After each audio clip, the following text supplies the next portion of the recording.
We are back on the Rodriguez show, and we have our friend Cre8tactics, one half of Santana's Revenge. How's it going, man?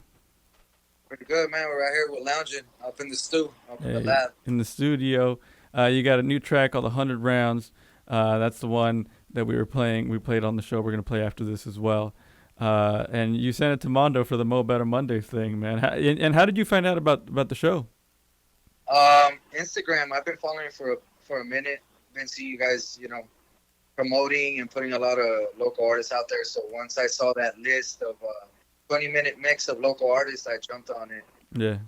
Well, thanks, man. Thank you for submitting the track, and it's a great track, and we're gonna play it on the show. How you been doing making music, or have you been making music in the quarantine that we've had so far? Actually, to be honest, in the quarantine, I just been writing.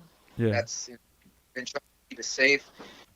The beginning when things popped off, like the first 2 weeks, I was gonna continue going to the studio, but that's the producer was kind of like, nah, I back, and I know I was kind of being a little irresponsible, but I had goals to meet, but yeah, yeah, I didn't think it was gonna get this bad. But, yeah. It feels like it just hasn't gotten any better since it started yeah, in March. straight up. So how did you start making music? Take us back to the beginning. All right. Well, I mean, I've been writing rhymes. I want to say, man, easy since like sixth grade. I think I have an old verse. I don't know it off the top anymore, but yeah, sixth grade, and then skating, singing. And once I got to high school, it was more of a like, oh shit, I can actually do this.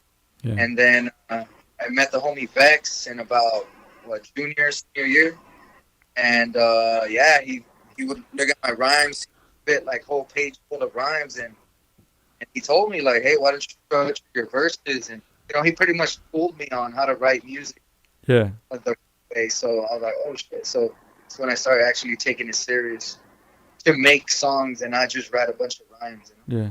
How long ago was But, that? oh shit, we're talking about like 10 years ago, dude. Oh, 10 years. Damn.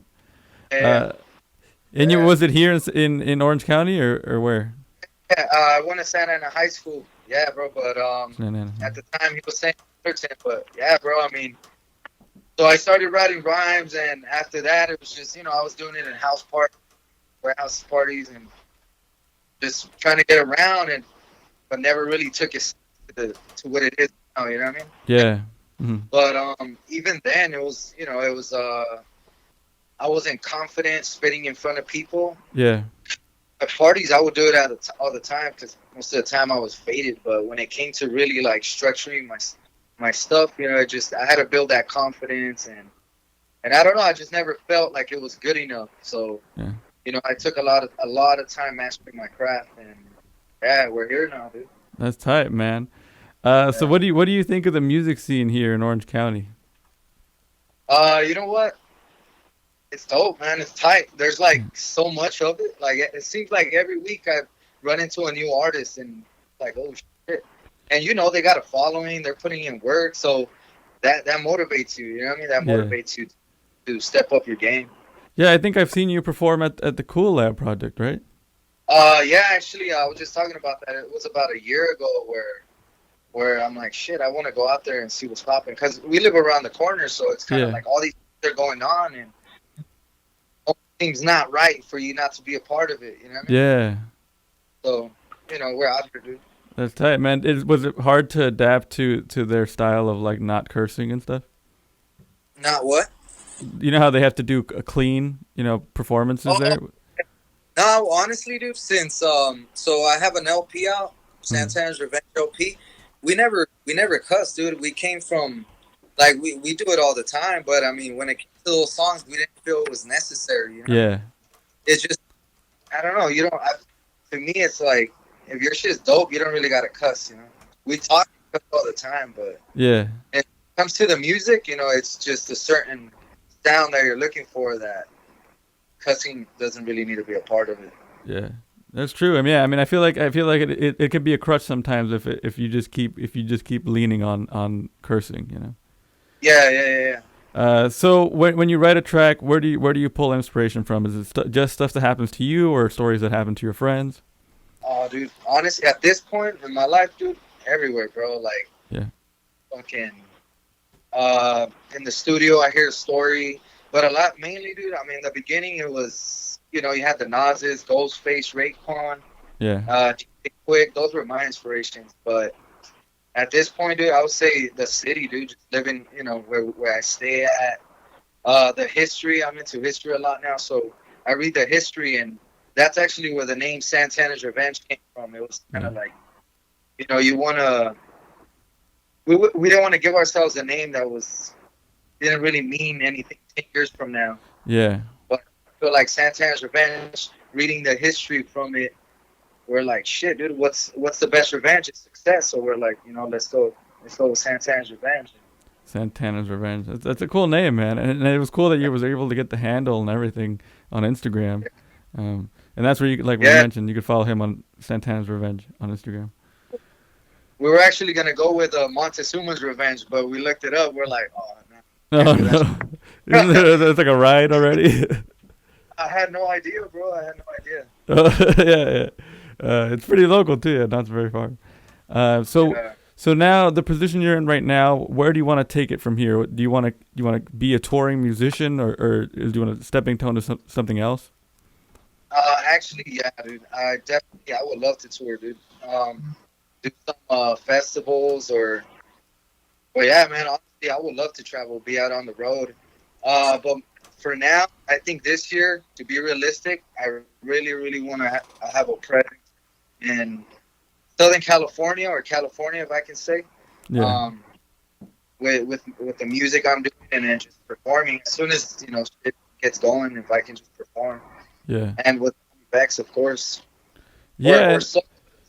Yeah. Go ahead. That was something I was going to ask you. Is the you're on because of your solo track? How do you determine whether it's a solo track or Santana's Revenge track?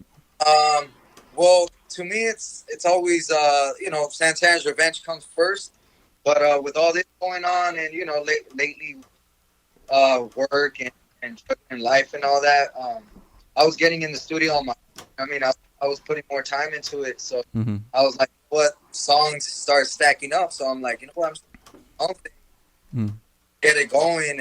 Either way, it's music, bro, and it goes to the attention goes to the same place. So I think you said the attention goes to the same place. So that's cool. Yeah. Tell us a little bit about the track that you were talking about earlier. It's called 100 Rounds. The homie Child Theory produced it. I've known him since fucking 4th grade, so it was pretty dope to finally work with him. Yeah. And dude, we just went in there, and dude, this guy's got a gold mine of beats, so it was kind of like, shit, he just let me pick. There's so much to pick, so I'm like, you know what? How about we do it a 2-in-1? You know what I mean? I've always wanted to do something like that. And dude, if you listen to it, you're gonna get tripped out because it's pretty low tempo, really boom bapish, and it goes into, I would say, maybe kind of like a West Coast feel, underground. Yeah, I could definitely hear that. You got that like G-funk kind of thing. Yeah, and I'm like, oh shit, but it's still, I can still spit to it. I can still say what I want to say, but yeah, dude, it's pretty dope. Like, I liked it. It's exciting, and we're about to play that right now. But what's next for you, man? What's your goal for the rest of the year? Well, actually, with all this going on, we haven't been able to do collectively. We haven't been able to get together as much as I would want to. So I'm still pushing for this solo project. And yeah, man, right now I have a name for it. I'm gonna call it Son of the Slums. Oh, nice. And for now, I haven't given it exactly a date, but definitely, I want a summer thing. So yeah, for now, that's probably my short-term goal. That's exciting, man. Where can they find you on online? Instagram, what is it? YouTube, SoundCloud, Spotify, pretty much everywhere, dude. Santana's Revenge. Follow him. Thank you, man. Thank you for doing this. Thank you for calling in. I know it's kind of weird, but it's in the technical difficulties and everything. But thank you.